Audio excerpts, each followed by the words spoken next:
Bitcoin is moving fast, and while the headlines keep people distracted, there's something way deeper happening underneath the surface.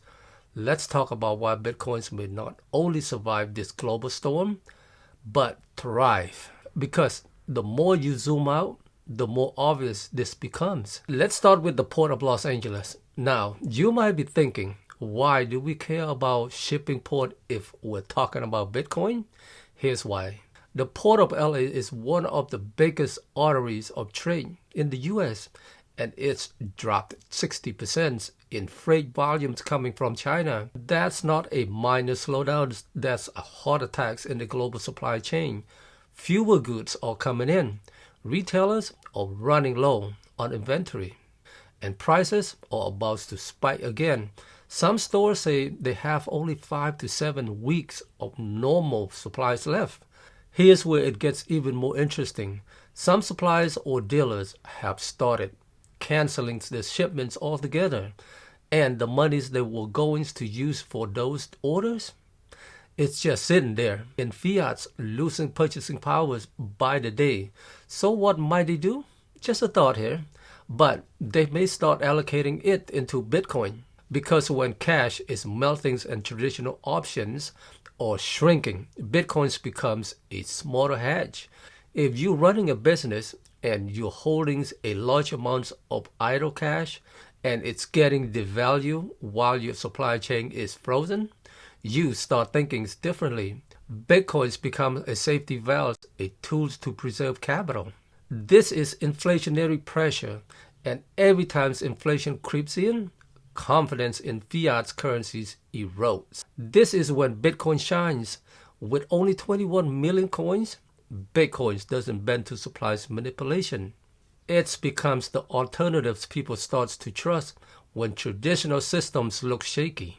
Listen, from time to time, I will bring you macro news just like this from around the world, because even if it doesn't sound directly related to Bitcoin, it's absolutely affects it.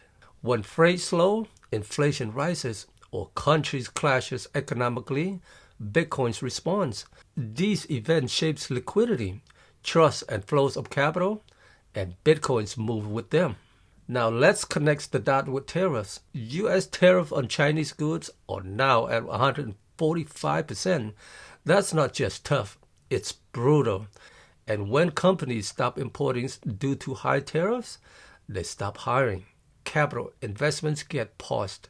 The economy tightens. Why does this matter to Bitcoin? Because when governments overreach with monetaries and trade policy, Bitcoin becomes a counterpunch. It's borderless, it's neutral, it doesn't rely on politicians making deals behind closed doors. It's also create ripple effects. Less trade means fewer jobs at the ports, fewer paychecks circulating, and rising prices due to scarcity. Bitcoin benefits in times like these because it offers individuals an escape from inflations and capital controls. It's an exit ramp from a systems that constantly breaking down. There also is a psychological shift that happens when you understand Bitcoin. I'll be honest, Bitcoin changed the way I spend money. Since I started to understand how just scarce and valuable it really is, every time I think about buying something wasteful, I ask myself, how many sets could I get with that cash? It forces discipline. It shifts your mindset. Someone else said best, don't chase candle, chase conviction. And I'll add to that, don't FOMO. When you see Bitcoins pumping hard, that usually is the worst times to jump in. Slow and steady wins the race. If you don't have much money to invest, don't stress it. Don't throw in your rent or mortgage payment. Just DCA, dollar cost average. Whatever you can afford, week by week, month by month, you'll thank yourself later. Now let's talk about why this all tied together. Warren Buffett, one of the most iconic traditional investors, recently said something worth noting. I quote, "It might be smart to own a lot of other currencies besides the US dollars." Unquote. Think about that.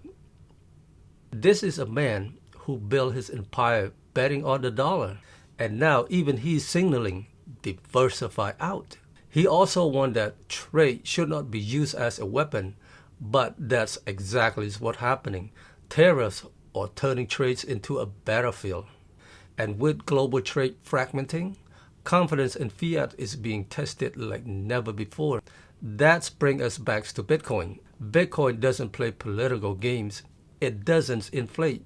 And it doesn't care where you live or who you vote for.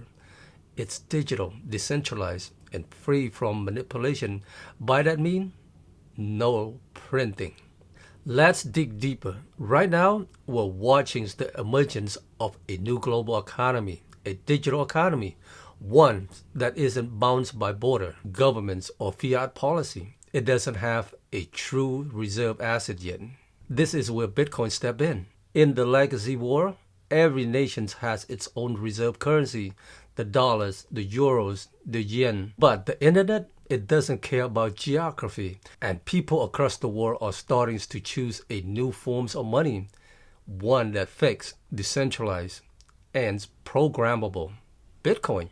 We've seen that already. Investors who mocked Bitcoin years ago are now some of its biggest baggers. Why? Because they finally understood the math. Fiat inflates, Bitcoin doesn't. As more people and businesses wake up to this reality, we move toward a world where switching currencies become frictionless. You get paid in dollars, and with just one click, you convert into Bitcoin. Spend fiat, save Bitcoin. Simple as that. In that kind of world, the only real difference between currencies isn't the text, it's the monetary policy. And Bitcoin's policy? Predictable, fixed, transparent. That's why it wins. More and more, we're heading toward a multi-currency world. Digital dollars, yuan, pesos, they all exist, but Bitcoins will be the constant, the benchmark, the measuring stick. Imagine in this future, you receive your paycheck and instantly a portion goes into Bitcoin. It sits there safely while fiats get used for spending. You're preserving your purchasing powers without even thinking about it. That's not fiction. That's happening right now. Back to today, the big players are still buying. The whales are still stacking. And yes, they're quietly keeping the price boring on purpose. Because if the excitement starts too soon, the accumulation games ends too early for them. Bitcoins recently topped around $109,000. That was the peak so far. So once someone asks, why hasn't it hit $100,000 yet? It already has. The whales just don't want you to know. And that's how the games is played. Bitcoin is the safe havens for the digital age. It's how we hedge against chaos. And it's how we protect our future. Thanks for tuning in. If you got value from this, hit the like button, share it forward, and subscribe so you never miss a beat. And my friend, whatever amounts of Satoshis you have right now, don't forget to hold it tight and stack it right. Take care.